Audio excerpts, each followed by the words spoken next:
Tariq Ramadan est le grand témoin de votre grande édition. Bonsoir, merci d'être avec nous. Tariq Ramadan, réflexion, après vous être intéressé aux musulmans en Europe, vous élargissez, nous allons le voir. Commençons, si vous le voulez, plus par la guerre tente d'arriver en Europe. L'Allemagne les accueille les bras ouverts, la plupart sont musulmans. Quelle est votre réaction? Écoutez, au-delà du fait qu'ils soient musulmans, en aval, si j'ose dire, c'est-à-dire il faut qu'aujourd'hui nous respections les droits humains et que nous accueillons ces personnes parce que ce ne sont pas des migrants, ce sont des réfugiés qui sont en train de faire la justice et la dignité là-bas et non pas simplement la générosité ici. Ce n'est pas une question strictement humanitaire, c'est aussi une question politique qu'il faut traiter politiquement à la source. Justement, vous dites politique, Tariq Ramadan, du fameux selfie, l'ego portrait, disent les Québécois par exemple. Que vous inspire la différence en matière d'accueil, si l'on compare par exemple la France et l'Allemagne? Écoutez, les situations sont complètement différentes, mais généralement, je suis choqué, soit les réfugiés syriens ou ce qui se passe en Irak depuis tant d'années, c'est comme si ça ne comptait pour rien. Et c'est comme s'il y a eu une instrumentalisation émotionnelle. Centaines, plus de 2500 sont morts. La Méditerranée est devenue un cimetière. Et donc, il faut aussi ne pas s'arrêter à l'émotionnel, prendre des selfies, ou aujourd'hui nous dire la France, ou l'Allemagne, ou l'Angleterre, ou l'Europe doit être digne de ses valeurs. Mais tout de même, Tariq Ramadan, en Allemagne, aucun maire, par exemple. La peur de l'étranger, la transformation, tout le débat, toute cette espèce de diabolisation qu'il y a autour de la question de l'islam est problématique en France, on le sait. Il ne faut pas que... Parce qu'il faut aussi voir qu'il y a quand même une dynamique, il y a des choses qui ont tient du musulman, et bien il y a d'autres forces aujourd'hui, d'autres énergies populaires. Et plutôt que de parler aujourd'hui, font la différence. Et ce seront eux qui construiront la France de demain, contrairement à vont être dépassés par la normalisation du vivre ensemble. Alors justement, dans votre livre, il est question de cette... Pourquoi est-ce que vous continuez aujourd'hui? Non, moi, écoutez, ce livre-là, c'est une deuxième édition d'un livre que j'ai écrit. Cet ouvrage, les thèses de cet ouvrage-là restent d'actualité. Sur la question de la citoyenneté, sur la question du rapport à la loi, sur une question que le discours politique soit plus courageux, soit beaucoup plus positif sur ces questions-là, et que nous, politique urbaine, voilà les vraies questions sur lesquelles nous devons travailler ensemble. Et j'appelle les citoyens de justice sociale et de politique nouvelle. Alors, page 402, vous écrivez s'isoler ou occidental était particulièrement perturbant si rien ne correspondait à la culture d'origine en matière de couple. Aujourd'hui, 30, 40, 50 ans plus tard, qu'est-ce qui a changé dans le rapport des nouvelles générations à leur environnement, au rapport qu'ils entretiennent avec la société dans laquelle ils vivent? D'abord, c'est ma culture, donc je suis de culture complètement occidentale, je suis même de culture francophone. Et donc on doit cesser aussi d'importer de ce que furent les premières générations une mentalité de victime ou une mentalité dans l'isolement. Mais non. C'est un des messages de votre livre. Ah oui, mais pour tous, aussi Français de confession musulmane, ils sont aussi les victimes de cette violence. Elle leur fait peur et ils veulent aussi pouvoir le dépasser.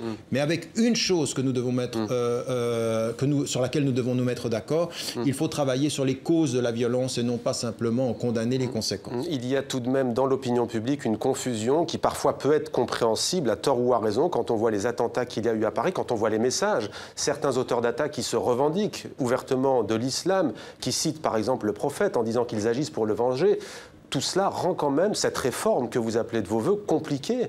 Tout à fait. Tout à fait. Et c'est pourquoi les savants musulmans ou les intellectuels musulmans doivent avoir un discours extrêmement de condamner ce qui est en train de se passer. Je ne vous ai pas demandé. Vous n'avez pas demandé. Mais ce qui est important, c'est effectivement de le faire, mais en même temps d'aller ensuite plus loin, c'est-à-dire aux sources du mal, les sources, mais aussi aux gouvernements qui ne respectent ni les droits de l'homme et qui ont une lecture très très littéraliste des textes, comme les pays. C'est de devenir une force active, c'est de devenir une force entendu, une valeur ajoutée politique, passive, voilà. Non, mais en même temps critique, c'est-à-dire oser dire à nos propres gouvernements européens. Monde, c'est quoi? C'est un mouvement de libération de la femme dans l'islam et par l'islam, ça divise les... Qu'on a conçu comme l'Occident, il y a des féminismes qui sont nés par les Noirs, les femmes noires, qui ont mis en évidence l'élément de la race. Mais là, en l'occurrence, en quoi l'islam, elle peut être source de libération pour la femme? Alors, la question ici, c'est de dire...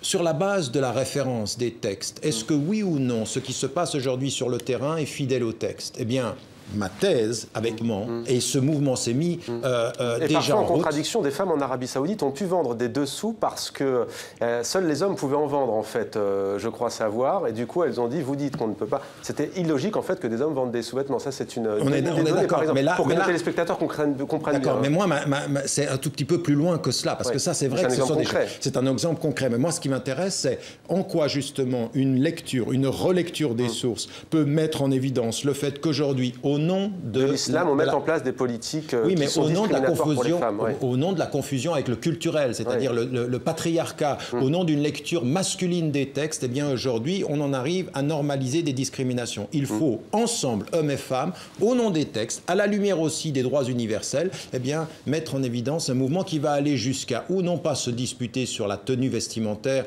mais sur l'égalité du salaire, sur l'autonomie financière. Voilà ce qui est important comme processus de libération féminine. Alors, il y a tout de même une critique à votre livre, Tariq Ramadan. Ce mot occidental, il est assez controversé. Est-ce qu'au fond, en parlant d'occidental, vous ne dites pas Occident en termes régional, même si on sait que vous parlez du Canada, des États-Unis, mais le mot même occidental, est-ce qu'il ne fait pas le jeu de ceux qui, extrémistes de tous bords, jouent justement le choc des civilisations, le fait qu'il y aurait un Orient et un Occident qui se regardent comme ça en chien de faïence? Est-ce que ce n'est pas un risque aussi? Non, c'est le contraire. C'est-à-dire qu'aujourd'hui, on peut faire semblant. J'avais eu une discussion avec Aznar, l'ancien Premier ministre espagnol, qui me disait « Monsieur Ramadan, il n'y a qu'une civilisation et tout le reste, c'est la barbarie. » Non, on ne peut pas aller dans l'autre sens pour éviter... On imagine que la bonne civilisation était la sienne. Oui, il n'y en avait qu'une. Même le reste, on ne peut même pas les qualifier de civilisation. Aujourd'hui, on ne peut pas nier qu'il y a quelque chose qui est une civilisation qui provient des centres de pouvoir économique et culturel, que ce soit les États-Unis, l'Europe, le Canada, ou l'Australie. Il y a quelque chose qu'on peut appeler Occident. Et donc, l'idée, pour moi, c'est de dire aux musulmanes et aux musulmans qui vivent dans ces espaces géographiques, assumez votre culture. Donc, on peut être un musulman de civilisation occidentale si on vit au Québec, et on peut être un musulman de civilisation arabo-berbère si on vit en Kabylie. Arabo-berbère, chinoise, indienne.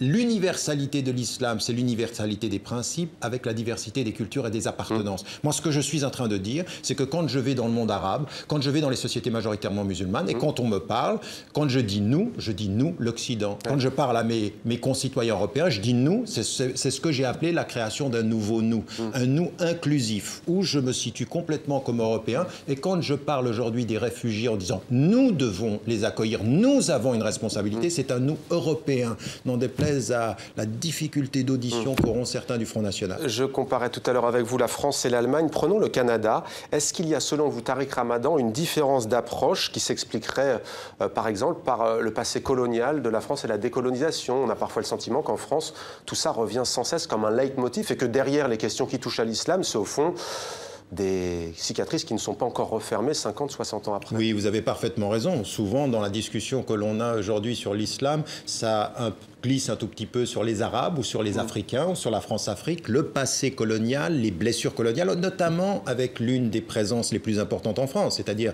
ceux qui proviennent d'Algérie. Eh bien, tout ça compte. Il y a une blessure qui touche les deux populations et qui, d'une certaine façon, entretient ce sentiment victimaire des deux façons. Donc ça, il faut le dépasser. Au Canada, on n'a pas ceci. C'est un pays qui est un pays dont la tradition est migratoire, c'est-à-dire qui s'est constitué sur la migration. Donc ils n'ont pas les mêmes problèmes. Mais attention, on est en train de voir depuis une dizaine d'années, en particulier ces dernières années, une montée des thèses de la droite extrême au Canada qui mettent en évidence maintenant que même l'islam devient un problème. Donc c'est pas qui, même aux États-Unis, pays où on disait, vous savez, l'identité plurielle qu'on acceptait, c'est pas acquis. Les vieux démons peuvent revenir. Malheureusement, beaucoup de débats qui ont lieu en France ont traversé l'Atlantique et donc les blessures du passé ne suffisent pas à expliquer les difficultés du présent.